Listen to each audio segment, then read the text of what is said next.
मेरा नाम दिनेश कुमार सिंह, मैं CDPO प्रताप विहार जो डिस्ट्रिक्ट नॉर्थ वेस्ट 1 के अंदर आता है। और ये ICDS प्रोजेक्ट हमारा जो है चौधरी बलदेव सिंह पब्लिक स्कूल में एक हब के रूप में है, जहाँ पे हमारी 5 आंगनवाड़ी केंद्र एक साथ काम करती हैं। यहाँ के आसपास के जो भी वीकर सेक्शन के लोग हैं, गरीब लोग हैं, उनके लिए भारत सरकार की जो नीति के तहत हर व्यक्ति, हर महिला सुपोषित हो, कुपोषण से दूर रहे, उसके घर तक जाकर के उसका सर्वे करना, उसमें कितने नंबर ऑफ़ मेंबर हैं। हमारी जो योजना है प्रेग्नेंट होने से ही प्रथम सप्ताह से ही चालू हो जाती है। उसको हम प्रधानमंत्री मातृत्व वंदना योजना का भी लाभ देते हैं। प्रेग्नेंट होते एक फॉर्म भरा जाता है, जिसमें तहत उसको 5,000 रुपये देते हैं। उसके बाद उसी समय उसका हम खाना देना चालू करते हैं, उसके घर पर THR पैकेट देना चालू करते हैं। 9 महीने तक उसका पूरा निगरानी रखते हैं, उसका टीकाकरण, उसका खाना, बेबी पैदा होने पर भी बच्चे का टीकाकरण, बच्चे के नाम का भी खाना हम देते हैं, ताकि वो बच्चा और जच्चा स्वस्थ रहे। और ये भी हमारा फोकस होता है कि डिलीवरी घर पे ना हो, क्योंकि घर पर होने पर तमाम दिक्कतें आती हैं, जो कॉम्प्लिकेशन दूर हो नहीं पाता है। अल्टीमेटली जच्चा बच्चा में किसी न किसी के मरने की संभावना ज़्यादा रहती है। तो इस करके हमारा और हेल्थ का एक साथ संयुक्त प्रयास है कि उनको जो भी हम डिलीवरी कराएं वो हम हॉस्पिटल में कराएं। तो हॉस्पिटल में डिलीवरी कराना, वहीं से हमारी सारी इम्यूनाइजेशन चालू हो जाती है। तो पूरे 2 साल तक बच्चे का पूरा देख रेख, उसकी ग्रोथ मॉनिटरिंग, बढ़ रहा है बच्चा के समय उम्र के हिसाब से बढ़ रहा है कि नहीं, वो उसका स्वास्थ्य ठीक है कि नहीं, उसकी पूरी जानकारी माँ को देना, ज़रूरत पड़ने पर उसको रेफ़र करना हॉस्पिटल में, ताकि बच्चा का ग्रोथ सही मायने में उम्र के हिसाब से बढ़े और पोषण तत्व की कमी न पड़े। दोनों तरफ से हम खाने का ध्यान रखते हैं। जो भी ज़रूरी खनिज तत्व पदार्थ हैं, भारत सरकार द्वारा हमारे तक उसकी सुविधाएं और डोर टू डोर पहुंचाई जाती हैं। अगर 3 से 6 साल का बच्चा है तो आंगनवाड़ी केंद्र में आता है, वहाँ पे उसको डेली मॉनिटरिंग और उसके खाने का पका हुआ खाना हम देते हैं। और उसकी मेनू सप्ताह के हिसाब से अलग अलग दिन का होता है, जिसमें एक व्यक्ति के लिए, एक बच्चे के लिए जितने खनिज पदार्थ लवण चाहिए वो सब उसमें पोषण युक्त होता है, सब विटामिन से भरपूर होता है, ताकि किसी भी तरीके का कोई कॉम्प्लिकेशन ना हो। ये भारत सरकार की बहुत बड़ा पहल है कि हमारे भारत देश में कोई भी महिला पोषण के अभाव में बीमार ना हो जाए, पोषण न मिलने पर उसको कोई दिक्कत न हो जाए। तो ये बहुत बड़ा अभियान है। उसके एक चीज़ और जानना चाहूँगा, जो महिलाएं प्रेग्नेंट होने के बाद जी आंगनवाड़ी में अपना नाम भी लिखवा देते, उनको आंगनवाड़ी की तरफ से सहायता भी मिलती है जी, लेकिन कई बार ऐसी स्थिति उत्पन्न हो जाती है कि वो बच्ची या जो प्रेग्नेंट महिलाएं हैं वो फिर गाँव चली जाती है। तो उनको किस तरीके से अपना ध्यान रखना पड़ता है, क्योंकि एक ही जगह तो नाम दर्ज करा सकती है, वहाँ पर भी दर्ज करा सकते हैं। इसमें आपने बड़ा अच्छा सवाल किया कि अब सारा चीज़ हाईटेक सिस्टम से हो गया है। तो जो भी इनका ऐप है, PMMY का या हमारी स्कीम का ऐप है, पोषण ट्रैकर ऐप है, तो अगर हमारे यहाँ से कहीं अदर प्रदेश में जाती हैं तो वहाँ से ये उनको बाहर निकाल देते हैं और वहाँ से वो वहाँ पे रजिस्टर कर देते हैं। तो उनको, ताकि हमारे देश भारत सरकार की किसी भी योजना से वंचित न रह जाएं। जी, लेकिन उनको जानकारी कैसे हो ऐप के बारे में, क्योंकि हाँ, बहुत सारी महिलाएं अशिक्षित हैं, उनको पता भी नहीं है, सिर्फ उनको अपने घर परिवार से ही मतलब होता है। उन महिलाओं के लिए क्या संदेश है, किस तरीके से उनको इसका लाभ मिल पाए? बहुत अच्छा सवाल किया आपने। हमारी आंगनवाड़ी वर्कर खासकर ऐसे एरिया में जहाँ सुविधा साधन का अभाव है, गरीबी है, हालात ठीक नहीं है, वहाँ हमारी आंगनवाड़ी केंद्र हैं। तो वो सर्वे के अंदर पता लग जाता है कि इस एरिया में कोई नई महिला आई है और उसको सुविधा हमें देनी है, तो उसे घर पे जाकर होम विजिट बोलते हैं उसको, होम विजिट करके उनको रजिस्टर करती हैं, उनको बताती है जहाँ से आप आए हैं वहाँ फ़ोन करके या जैसे वहाँ से अपना PTA से आप अपना हटवा लें, ताकि यहाँ हम रजिस्टर कर लें। भारत सरकार की पूरी जो योजना है उसका पूरा पूरा आपको लाभ मिले, ताकि आपके देख रेख खान पीन में कोई कमी ना हो, ना ही आपके स्वास्थ्य। चाहे ऐसी भी होती हैं जो आंगनवाड़ी के माध्यम से अपना लाभ जो भारत सरकार द्वारा मिल रहा है उसको नहीं लेना चाहती हैं। कुछ बड़े बड़े जैसे कि कुछ रईस किस्म के लोग होते हैं, वो आंगनवाड़ी से ना दूर रहकर और कुछ प्राइवेट इलाज कराती हैं, उनके लिए क्या संदेश है? जो सक्षम लोग हैं वो हर तरीके से उनके घर पे जो भी खाद्य पदार्थ है, पोषक तत्व है, उनके घर पे अवेलेबल है। लेकिन कई बार उनको पता भी नहीं होता और कुछ अनसन चीज़ें भी खा लेती हैं, जैसे कि फूड हो गया, जैसे कि आपकी चाउमीन, इस तरीके। क्या ये कितना नुकसान पहुंचाता है महिलाओं को?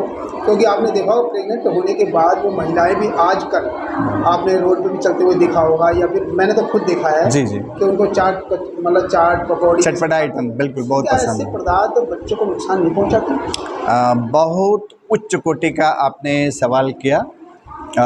समस्त भारत की जो हमारी बहनें हैं, बहू के रूप में बेटी के रूप में जो भी है, अगर यदि प्रेग्नेंट होती हैं तो उनको हमारे द्वारा भी भारत सरकार के विज्ञापन भी जगह जगह आते हैं। अभी हम लोगों ने बात की कि मेट्रो में भी इसको चलाया जाए, FM में भी चलाया जाए, और फिल्म स्टार्ट होता है उससे पहले भी बताया जाए कि प्रेग्नेंट होने के साथ आप कितनी तरह की सावधानी बरतें।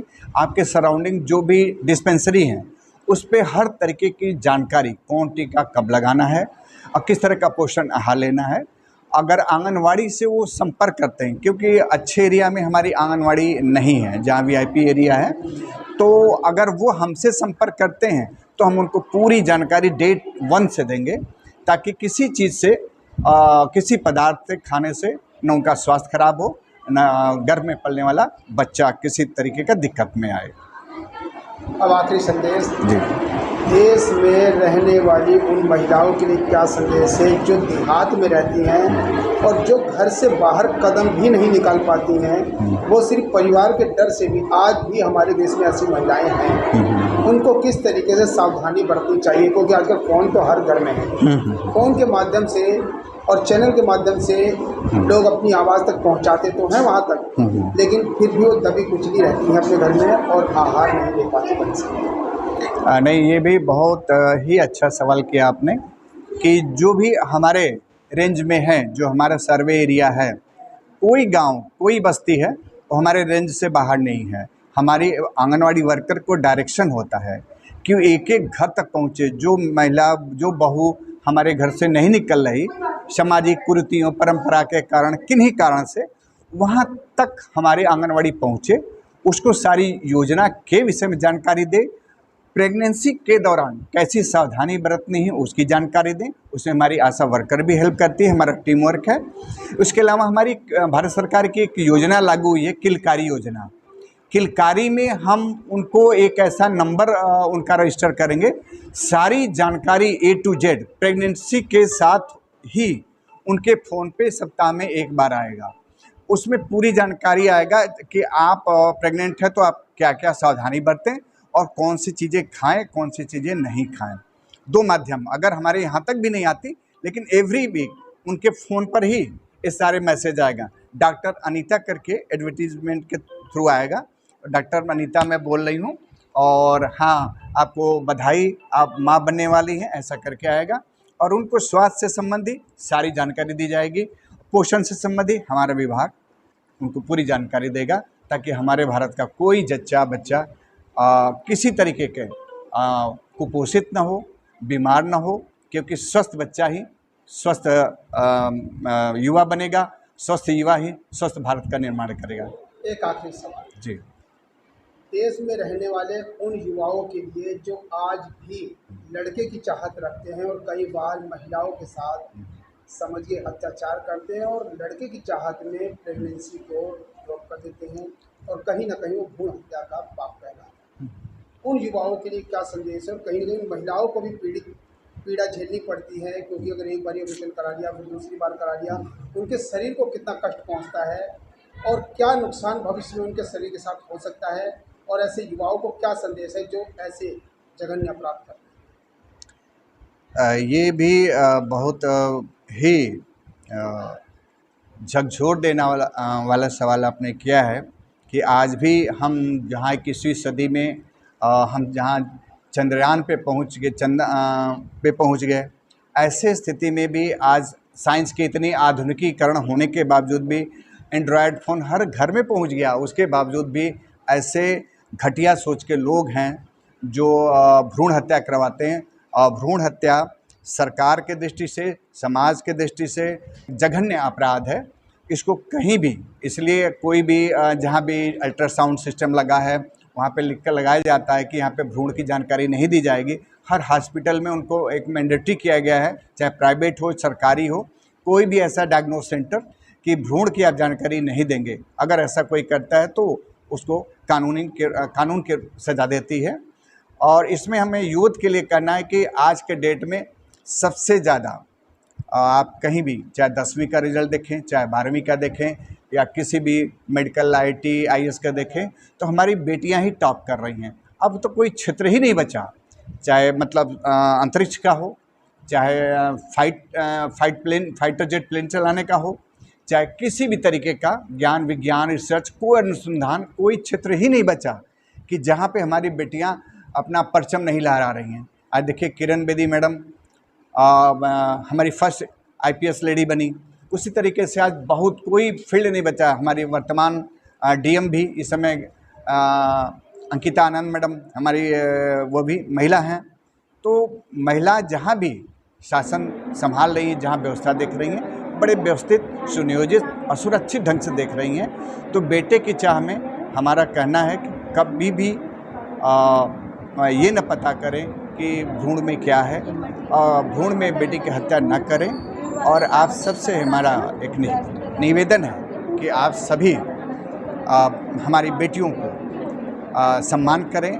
हमारी सशक्त बेटी ही सशक्त समाज, सशक्त राष्ट्र का निर्माण करती है। क्योंकि हमारे भारत भूमि में नवरात्र में हमारी बेटियों को पूजा जाता है। हमारी जितने 9 दुर्गे हैं वो हमारे देवी के रूप में। भारत ही एक ऐसा देश है यत्र नारी पूज्य तत्र देवता रमन्ते, जहाँ पे नारी की पूजा होती है वहाँ पे देवता वास करते हैं। यदि आप चाहते हैं कि आपके घर में लक्ष्मी का आगमन हो, तो बेटी का आगमन ये सुनिश्चित करता है कि आने वाले समय में आपके घर में